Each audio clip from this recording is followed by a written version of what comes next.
Hazak ou Baruch. Très brièvement, pour la question la plus posée cette année de Pessah 2025 qui tombe le Motzei Shabbat. Comment est-ce qu'on s'organise vis-à-vis des Seudot? La recherche du Hametz. Jeudi soir, Bezrat Hashem Itbarach, le lendemain, vendredi, on le brûle, et voilà qu'on rentre dans Shabbat. Alors dans Shabbat, c'est un peu compliqué parce que la vaisselle, tout a déjà été vendu, pas la vaisselle, mais tout le Hametz que nous avons à la Rabbanout. Il est préférable de manger dans ce cas-là dans ou des plats en verre, qui n'ont donc aucun problème, ou des Chad Pe'ami, mais de qualité, puisque c'est Shabbat. Et la grande question qui est posée, c'est pour le pain, l'épitote. Ma aussi madabarazé.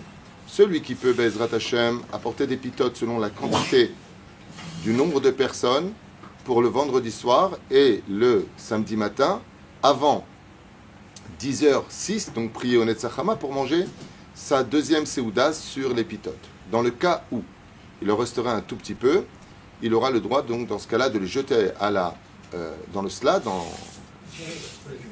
la cuvette, et de tirer la chasse en mettant des produits, par exemple de l'eau de javel. Et ainsi donc, il aura dit ensuite Kol Chamira, Deika, de Birchuti, de l'Obirchuti, de Rati, de l'Ochaziti, Vechenazah Derech, Fra le Bitou, Binigmar Asipur. Et le Rav Ovadia, il dit d'accord, ça c'est très bien, les pitotes, ça fait pas de miettes, il n'y a pas de problème, Hamotzilechem, Inematov Manaim. Mais il y a aussi ceux qui sont à l'hôtel, et puis il y a des gens qui ont beaucoup d'enfants. Alors qu'est-ce qu'on fait dans ce cas-là quand c'est organisé ou que on se retrouvera avec beaucoup d'enfants, on a peur qu'ils prennent maintenant des pitotes pendant Shabbat et puis qu'ils aillent dans les chambres, va faire la recherche d'inspecteur gadget. Qu'est-ce qu'on fait dans ce cas-là? Pas shoot méode. Le vendredi, étant donné qu'on devra préparer, parce qu'on ne peut pas préparer de Shabbat pour Yom Tov, on va préparer aussi pour le repas de Pessah.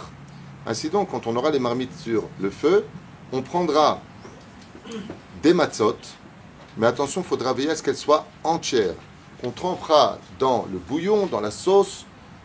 Moi, je vous conseille de prendre en quantité pour ne pas qu'elle s'effrite, et vous les mettez à l'intérieur jusqu'à ce que la matzah s'imprègne du goût de la viande, du goût de ce que vous avez. Et de cette façon-là, quand vous les sortez et que vous les laissez sécher, on se retrouvera à ne pas manger de la matzah, parce que c'est interdit, ça veut dire Pessah, il faut qu'on mange le goût de la matzah. Chez Hayan ou Vikiman ou Vehigian ou Lezmanazé, il faut avoir le goût de la matzah dans la bouche. Tu l'as mangé avant. Ou el chidouche. Mais la reine, tu ne peux pas manger de la matzah. Ensuite, tu ne peux pas manger du pain. Et ainsi donc, le vendredi soir, tu fais ton motzi lechem sur cette matzah qui a séché, qui est complète, tu fais ton birkat Amazon dessus. Le lendemain, tu peux prier normalement, rentrer à la maison et faire ton motzi lechem sur la matzah qui est séchée, les deux matzot. Et Seudah Shlishit, tu ne rates pas l'occasion de faire un motzi lechem et le birkat Amazon. Et pour une... Hein? Oui, alors c'est une très bonne question. C'est une très bonne question. Est-ce que la matzah est hamotzi?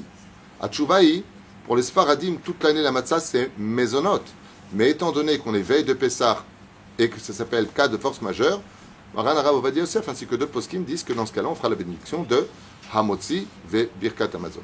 La reine Zashita Chitova, Chat Pami, une fois que c'est fait, Mimele, il n'y a plus de chametz à la maison, hein, Emet. Donc même celui qui fait les matzot, il peut sortir déjà sa vaisselle de Pessah et manger dedans, puisque tout ce qu'il va consommer, c'est Bofen Ikroni, déjà kasher, les Pessah, la madrine, la madrine. Donc si c'est le cas, il est matov ou manaïm, mais surtout ne tombez pas dans le piège de préparer de Shabbat pour Yom Tov, c'est strictement interdit, de enfreindre Shabbat, de commencer déjà à mettre la table et ainsi de suite, toutes ces choses-là.